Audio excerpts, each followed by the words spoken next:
Welcome to La Grande Bouffe, The Big Feast. with myself, Cole Smithey, and my co-host, Mike Lacy. Hey, Mike. Cole, if I had a biscuit and you hadn't eaten for a month, I'd rip it in two and eat both halves. See, I was going to say that was very nice of you, but now that you've said the last part, I would have to say I would punch you. This movie's full of the coolest sayings I've ever heard. The house is so small, you could puke out one window and piss out the other. Oh, see now, it's been a few days since I've watched it, so I wish that I was a little more tuned up on the quotes, because you're right, Louie Bluie. Oh boy, this guy is just. I just want to bring these spilling with juicy lines. Yeah. The first one was his friend, the one who's just eating chicken the whole time you see him, just sitting there quietly, and they're just making fun of him, and he looks up and he gives that biscuit line. He's like, Louie, if I had a biscuit and you hadn't eaten for a month, I'd rip it in two and eat both halves. Oh, it's so good. It's so good. It's so good. So we watched Louie Bluie, and Louie Bluie by Terry Zwigoff. It's 60 minutes of old black men just it's longer. No, it's an hour and a half. It's a feature. I think it's 60 minutes. Nah. I'm pretty sure. We're gonna look it up now. What's the runtime on this? Let's see what the runtime. But and while I'm looking this up, I guess I should talk a little bit about the beer that we've chosen this week. That I've chosen this week. Mike and I, in case our listeners, and I wanted to shout out to our listeners in Canada, because for some reason all of a sudden there's a lot of listeners in Canada. So we love Canada, and I kind of wish that I was there right now. For obvious reasons, but hey guys, so my aunt, my grandmother was a Canadian, so I don't know if I can get cut the line pass, Six Flags or something, but I'd really love to move up there. I got family in Cornwall, and if there's ever any Canadians who want to come when you come to New York, want to hang out, reach out, get in touch with me through my website. And maybe we'll have a beer at the Blind Tiger. But this beer is from Green Flash. We've done Green Flash before. Yes, we have. The Green Flash refers to some sort of sky anomaly, if I remember right. That's right. When the sun is sinking on a hard horizon, just at the very precise second when the sun disappears from view, you'll see a green flash on the horizon. And I saw it, my wife and I saw it once in Pismo, which is, if any of you are up on your Bugs Bunny lore, Pismo is a meaningful place in Bugs Bunny land. Is that a take a left at Albuquerque kind of thing? Exactly, that's exactly right. And so this is the Soul style IPA for obvious reasons, because Louie Bluie is just exuding so much soul.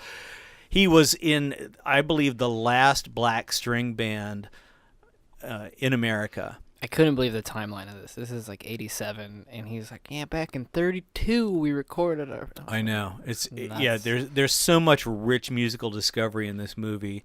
And we did Decline of Western Civilization for the last episode. And so now we're kind of staying on the 80s track. I have to say we're kind of in 80s music land. And I should also give a shout out to FilmStruck, which is the new streaming service that, if you guys don't know anything about FilmStruck, it combines, it's a partnership between Turner Classic Movies and Criterion. And it's a movie lover's dream, the streaming service. Cool. I actually have FilmStruck, but I don't know. There's so many options. I just have this it's like buying toothpaste. There's just so many types. I don't know what to watch. How do I know what to watch on FilmStruck? Mike, I'm so happy that you brought that question up to me personally. I slipped Mike a $5 before the show so he'd say that. So thank you, Mike, for coming through on my $5 investment. No, I do have a week. Well, I have a weekly series for Forbes, and it alternates every other week. It's either Netflix Now, where I pick 4 films that you can binge if you are so inclined on Netflix. And I have a similar series called FilmStruck Streaming, where I talk about 4 films that are streaming on Netflix that, should you so choose, you could watch either or all of them in the order or not in the order that I present them. Although I do put a lot of thought into the order that I present them. And so, yeah, thanks for mentioning that, Mike. You could just type in Forbes and Cole Smithey, and you'll see my blog on Forbes, where you can find that stuff. It's really great. It's very useful. You know, we have more access to this. I almost said content, which is a very millennial version of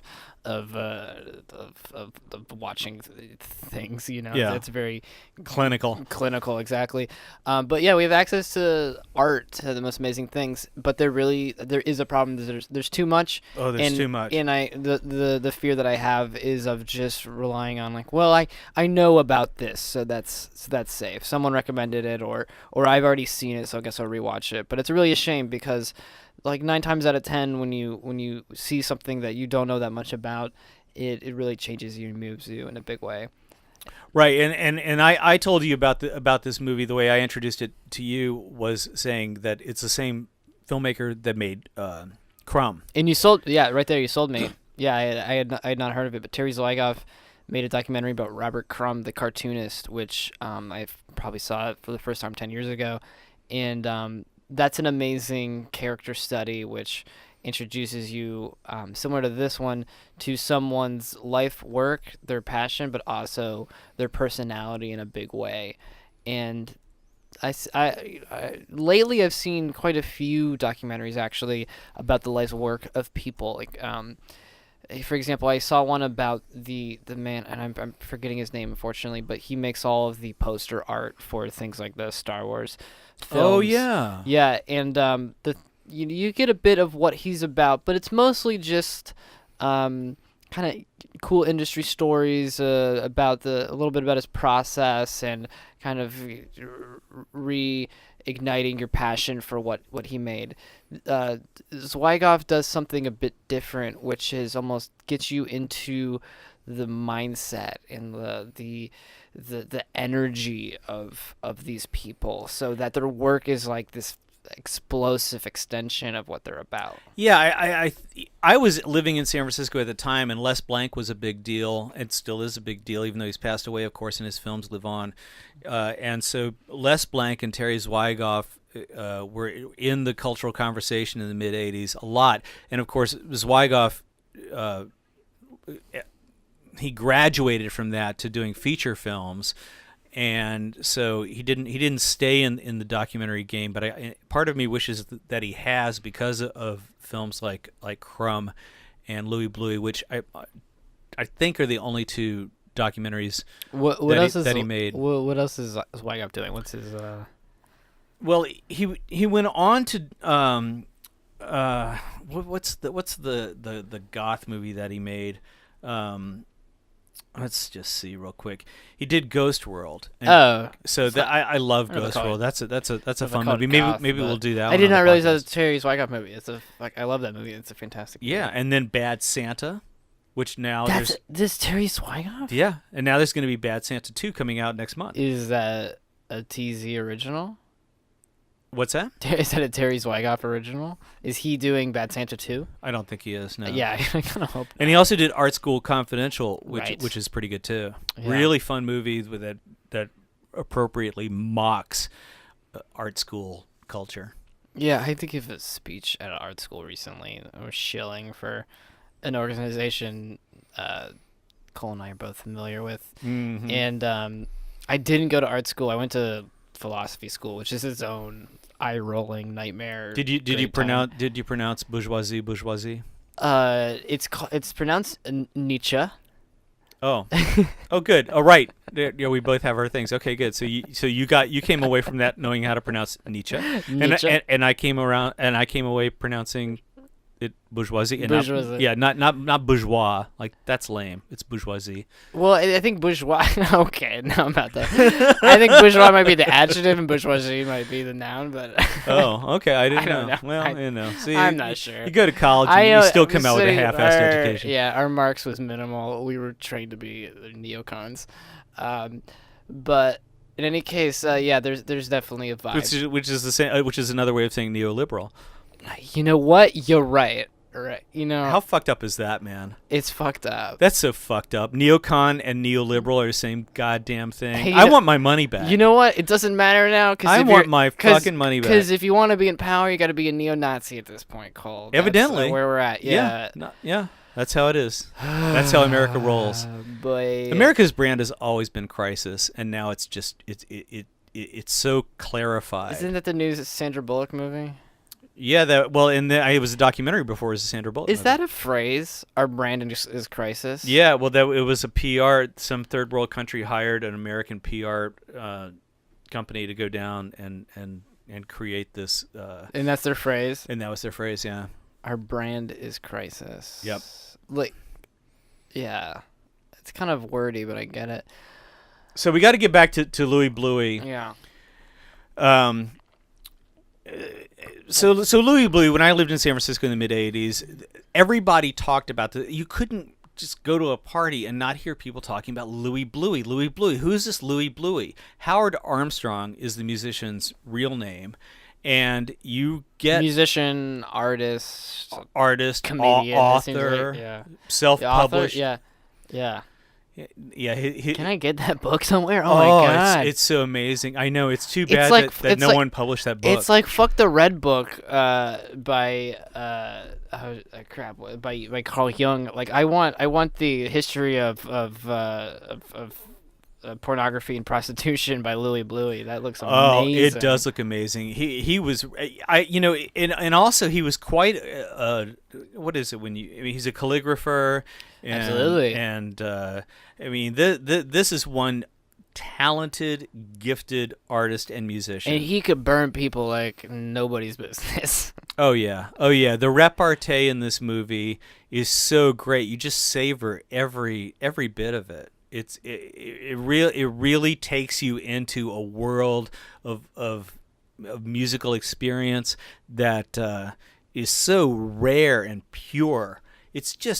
It's beautiful. It's just amazing. I often kind of wonder, like, what's it really like to have been in the times that we look at, like, as a historical, like, artifact, and you look at, like, the early blues era where people are entering into, like, a modern version of sexuality and romance, and we talk a little bit about the way that music, like, helped people emerge into the social realm in a different way, how men and women started interacting, and the sexual politics like shifted partly because of the music that was playing, and like what were those people kind of like. And this guy Louie Bluie, Howard Armstrong, is sort of like a vibrant like fossil. Like you think like I don't think he's probably changed that much since the 30s, and the kind of jokes that he's making and the things that he's into. I think if you time travel, there would be a lot of people like him. I think he would be sort of a really like refined, like a most funny, most talented version of it. But people weren't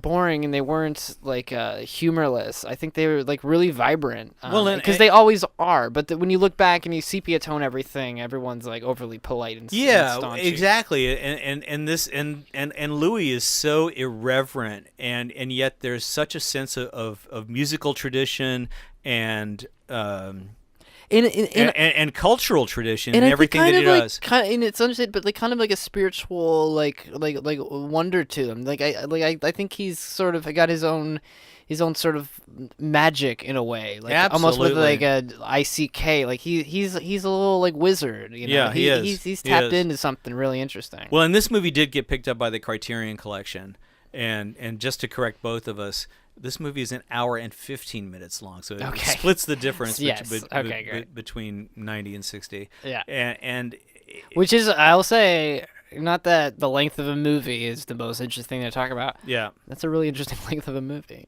Yeah, yeah. It's a perfect length for this movie, and it is. And I really love Zwigoff's approach to subjects, because you really get to. It's like hanging out with the musicians. You get to just hang out with these guys, and you get to see how they interact musically and how they interact socially, and humor is just such a big part of it. I mean, these are people who are really living a joyous existence. They're just busting on each other constantly. That's how they roll. That's how they do it. That's how they enjoy. You want this shirt? Their company. You want this shirt? Like, you give me this shirt? Like $5, I'll give you that shirt. $5, give me that shirt. I mean, you can pay me to wear that shirt. So the musicianship on display is very refined. It's very polished. I'm just gonna see for a second. I'm gonna turn on this baby and see. Oh no, it's not doing what I want it to do. Maybe we can hear a little bit of Louie's music, because that would be cool for people to get the. I think we should do that. I'm interested as the sound as a filmmaker in the structure of this.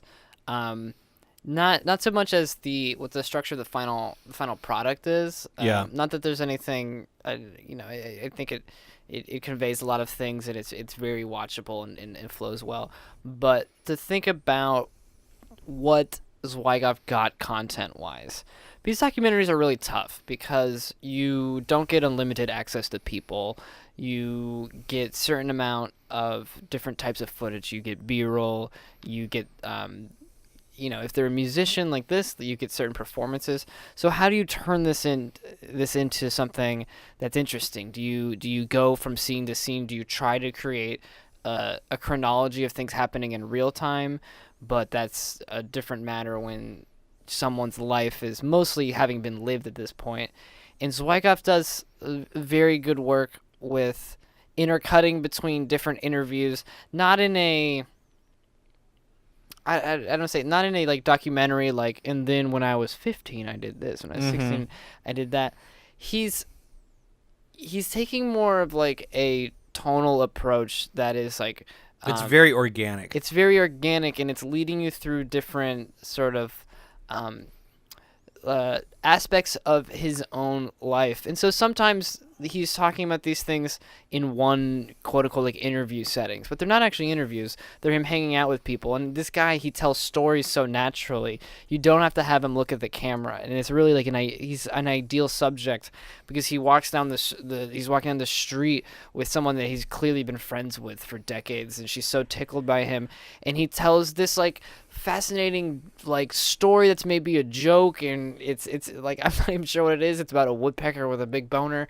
And you just get him, and you don't need to cut. You just show this whole thing, and you place this in a place in the movie which doesn't you probably didn't shoot it in this order, but there is a very intentfully crafted reason for why it's there. I don't know. I don't have this figured out exactly, and I'm pretty drunk, but like it's great filmmaking. You went through that beer so quick, Mike. What are you doing, man? We recorded. That's a 6.5 ABV, and there's holidays coming up. We recorded 2 of these in a row, and cat's out the bag now. Decline of the West civilization is really taking a toll on me. But well, that's good. Mike's a lightweight. I'm a lightweight too, but Mike's a real lightweight. Yeah, but I wanted to talk about how you come to appreciate Louie as a musician and as an artist, as a human being, without any superfluous anything. You're introduced to these musicians. You don't.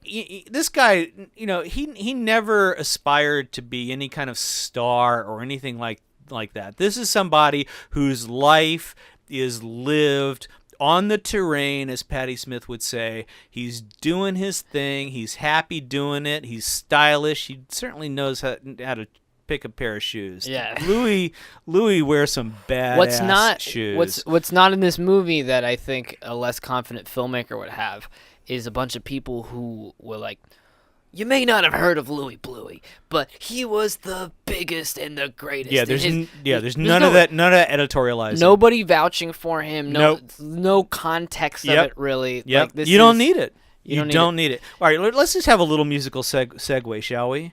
I want to play a tune called Chicken Hen with Louie, and here he's playing a violin or a fiddle, as he probably I think called it. Probably called it fillet. And so let's check out little Louie. Let's hear what he sounds like here. This guy played every instrument. Oh yeah. Oh come on. Is it a commercial on YouTube right now? It's just not. It's just not setting up the tune. All right, we're gonna try Ted's Stomp. Here we go. All right. That's him on the fill. Oh yeah.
I mean, there's just so much flavor and action. You got the bass player playing double time. You got Louie playing on the melody. That is some sweet American music right there. Yeah, it's hitting a bunch of things to me. Like there's a bluegrass, and there's also there's also a jazz element to it. This improvisational riffing. You know, he's not doing a traditional melody. It's if you know, he may not be the paramount example of what American jazz is, but he has that soul to him so strongly. Like even and it goes, what you see from Zwigoff is there's that frenetic, hilarious, magical, and I want to go back to, like, there's something kind of like magical about him that flows through him, and Zwigoff captures in a way that's very difficult how there's a dots to connect directly to his personality and his outlook and his vibe, and then what comes out of his fiddle. You know, what goes into the mandolin, like through his fingers, is connected to the same thing that he's doing when he's hanging out with his friends and making fun of the way that they eat their dinners and stuff like that. I love the ending. I don't want to, I give away the ending of the movie, but Zwigoff starts the shot on Louie's shoes, and it's Louie and his band. They're playing on a street corner. They're just playing on the sidewalk. There's a bunch of people standing around watching them, and it is so ebullient. It is just so full of joy and harmony and social experience. You know, just musicians sharing their thing that they've been doing for decades, and people digging it and making this culture, this musical culture, which sadly is it's evaporating, and it's we've already lost so much since this film was made. And so hats off to Criterion for picking this baby up. Criterion people are really, they're on top of this stuff. Mm-hmm. I love that part, that thing about Criterion, that they really curate there's a preservation great element stuff. Absolutely. Yeah, no, it's funny when they do pick a movie that's like fairly well known, it kind of seems off brand, because, like, to me, what there's so much about, and what to tie this in, not to just praise Criterion, but you know, God bless you, people, you do good work. Yeah. Is a bit like Zwigoff is grab what could disappear and what really needs to be saved, and preserve it. And in 1987, I don't know how old Armstrong was here, but it's astounding that what he's describing is like basically like Prohibition era music making and playing in these halls. For if it was black folks, it was one kind of thing, but then you'd play for white folks and you'd have to play the top 40 basically. Wow. And what a journey you take through American culture and music to be winding up in 1987 and still playing the same stuff. And that there's something fascinating about that, is that how many genres did he survive through and still kind of was doing his own thing. Exactly. He was born. Louis was born on March 4th of 1909. 1909. Wow. And I mean, so yeah, you're right. So he's like this guy. He went through all those ups and downs of the glory days of the 20s and the Depression and the wars, and he's just got such a magnetic charisma in his outlook and the way that the very ribald sense of humor, which is an intrinsic part of his personality. And I think that's a mechanism that got him through all that stuff. I think that's right. He reminded me of there's a lot made of the Jewish culture and its relationship to humor and it being useful as a survival mechanism for a society. And I think he kind of encapsulated that. And his humor is like a big deal for this not being about a comedian. Yeah. And I like that he's this is interesting because it's a story not about someone who... It's not Ray Charles's story where it's about... that story is about the music and it's about the tradition, but then it's also about someone who is catapulted to success and taken to a different universe and the relationship from where they came from. To my knowledge, Louie Bluie, he had albums and he's well respected, but... I found myself wondering, I wonder does this guy have a pension? Right. They're making it by. They're not destitute at all. But I don't think they are living most comfortably of anybody out there. And that's the real American story. That's the real story about African American music. That's the real story about the music in general. Is most people who have a passion for music and play their whole lives are not going to become rich and famous. And so how can music and art sustain you? Yeah, that's a great question. Yeah, well, he was born in Dayton, Tennessee, and he taught himself how to play the fiddle and joined a band when he was a kid with his brother, Carl Martin. He passed away in 2003, so this guy lived a long life, 1909 to 2003, and... let me just give you a little more stuff about him. Wow. I bet you the dude was funny until the last day. Oh, he was cracking jokes and farts right up until the end. Yeah, and again, this is probably the same point I was making with the music, but his humor is sustaining, but it's also not the story of a comedian that broke through to another level because of its humor. Yeah. This is how regular people get through life and make it magical and bearable with humor. Is you just crack up your friends and and you play music. Yeah. You play music with your friends. He toured the United States with his brother, a band led by blind Roland Martin, and they performed a wide range of music of songs from work songs and spirituals through popular Tin Pan Alley tunes and foreign language songs. So this guy, he could play anything. There's no two ways around it. Well, not just genre. How many instruments does he play in this movie? Well, he's playing the fiddle, the mandolin, and guitar, and he sings. Yeah.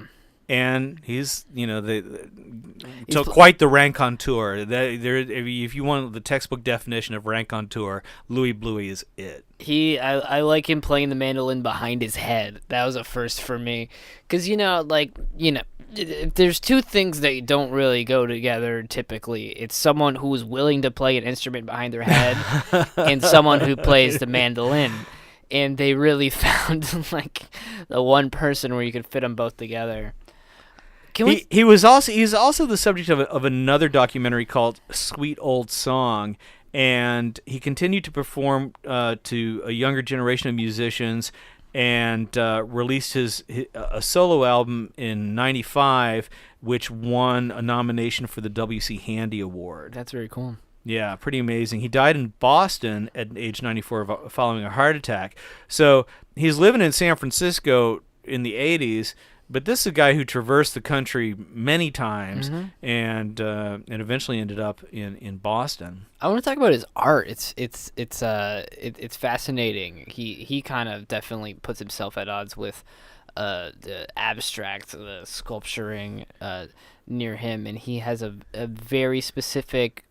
You can see why Zwigoff maybe was attracted to it. It kind of looks graphic novel-ish. His book. Yeah, his book. His hand-drawn and handwritten book, and his script is just beautiful. Next level. It's so legible. It's just. Is he writing in all caps? I can't remember. Is it in all caps? Some of it's probably in all caps. I don't know, it's but just so legible. I don't know, but there is something very comic-like about it. Yeah, it's from that same.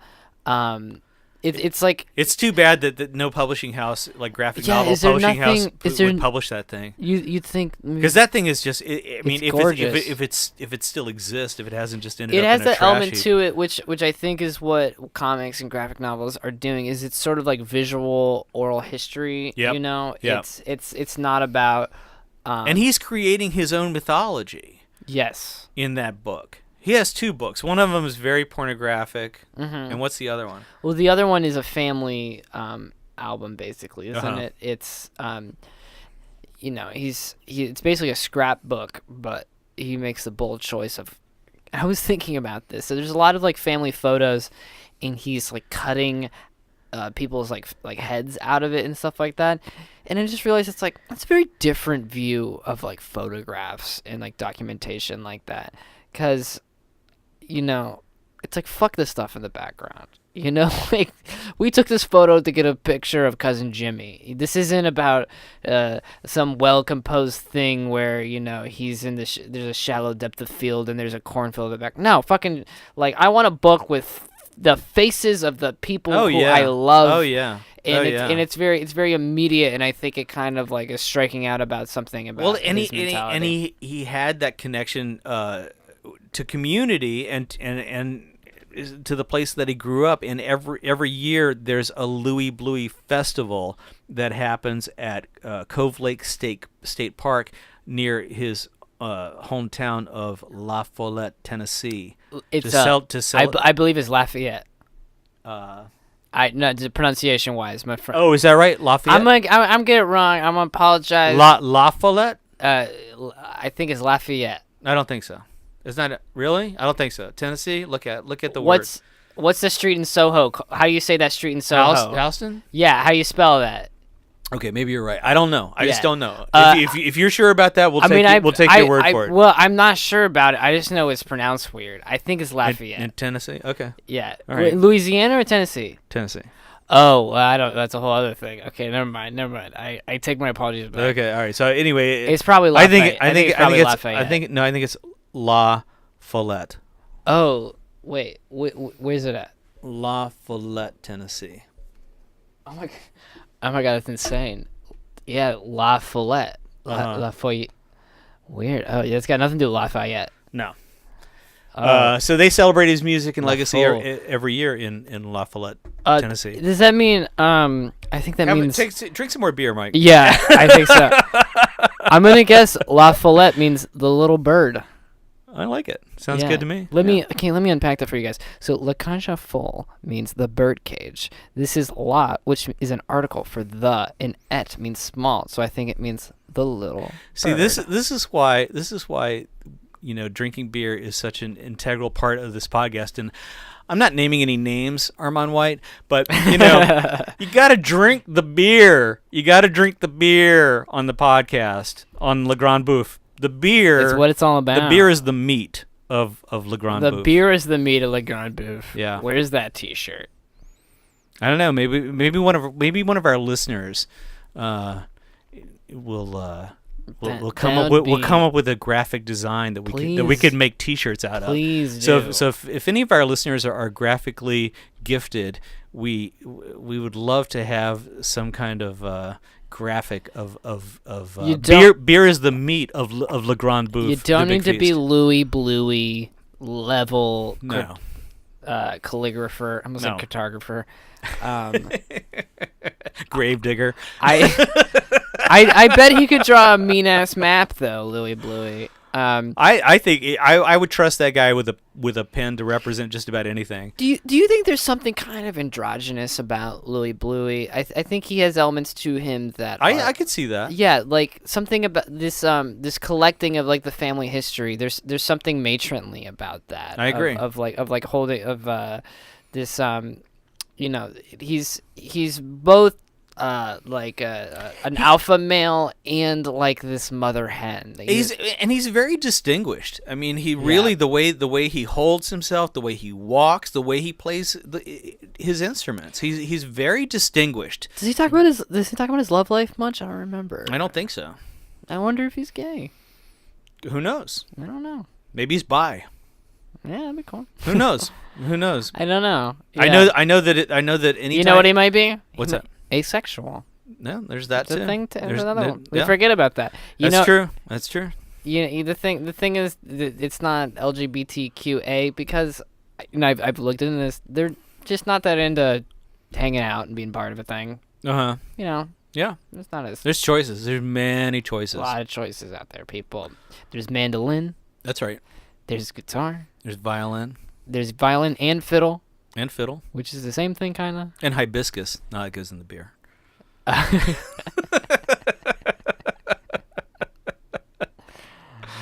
Louie Bluie, it's a great little documentary. And it really, the way that Zwigoff approaches the music, it makes me it makes me think about musicians like Robyn Hitchcock, who, shout out to Robyn Hitchcock. I saw him. We've tweeted back and forth a few times, and I saw him standing out front of the Elvis Costello show last week on Broadway.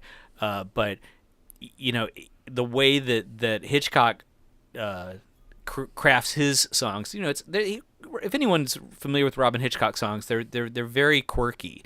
They're very inventive, and they have like that same sense of soulful purity that you get from this music. And so I think it's a cool thing about this documentary is that it makes you really absorb. It allows you to really absorb the music in a way that it's not like you're just, I don't know. It's a different way of being exposed to the music, where it just is, and it just gets in your bloodstream. I'm someone who feels a lot of kind of like either shame or guilt about being uneducated when it comes to different genres of music, and this movie is about a type of music that I know very little about. Mm-hmm. I'm not even entirely sure what genre to call it. But I think I think you were right when you said bluegrass. There's a big bluegrass element to this music, but because it comes out of all these different, it comes from spiritual, it comes from the blues. Mm-hmm. It's really an American music. It's akin to jazz, but I wouldn't call it jazz. Yeah, that seems right to me. What I was gonna say is the way that this movie presents the music is there's no guilt in it. It really there's no ego. There's none of that stuff. And that's the cool thing about the way the musicians have their repartee and they joke and stuff, and then when you see them perform, there's just there's no distance between you and the music or the musician. And it's very smart because it shows a couple different versions of this performances. It shows a sort of a stage like for an audience thing where it's very easy to project this sort of otherness onto them. Then it shows them on the street corner. Yeah. And then it just shows them in their apartment. Oh, I love it when they're in the apartment, and then all of a sudden they just pick up their instruments and they start playing, and it just blows you away. And then of course when you get that stage performance where it's obviously a rehearsed thing, this is a band that's played together forever, but it's for an audience, and they're on a stage, and everything looks great, and everyone looks great, and it's just joyful. It's so much fun. Anyway, the point of this movie is this movie is a really rare gem, and I would, from a critical perspective, I would give this movie an A+. I would watch it again any second, any time, with anyone. It's just a great movie. Really great experience for spending your time. He's super funny. He's so hilarious and dirty. I'm gonna use these lines. I know I gotta watch it again so I can steal some of those jokes. These jokes are great. Yeah, they're rolling in it. Remember that song about my girl loves Limburger cheese? Tell us more, Mike. I love her when she's eating garlic. These are just these are my top 4 things. Like, there's a song, it seems like it's from like the 30s, and it's about my top 4 things, I think it is. I got to give a shout out to Horton Heat. I discovered, if you don't know about Horton Heat, you should, but he's got a song that I just was exposed to this week called I Want to Teach You How to Eat. It's dirty and good. So shout out to Horton Heat. And also Robyn Hitchcock. I think Robyn is spending some time in New York. Maybe we can get Robyn Hitchcock on the show. That'd be cool. Yeah.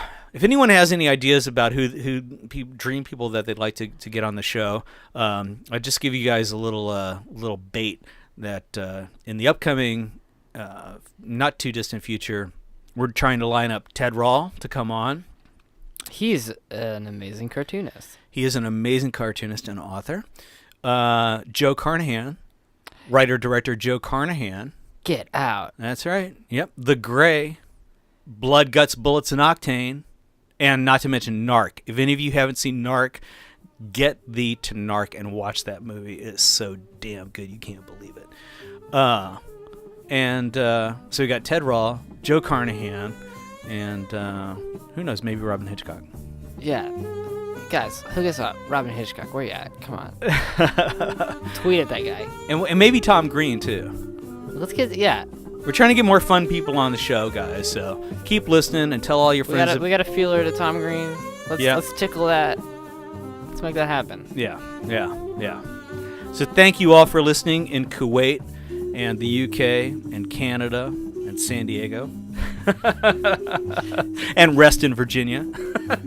Yeah, Mom, apparently there's a shout out to Kathy Lacy. Are you listening to the same episodes over and over? Like 10 people in Reston have been listening, or the same person. Like, what's going on? I know not everyone at home is just like streaming this day and night.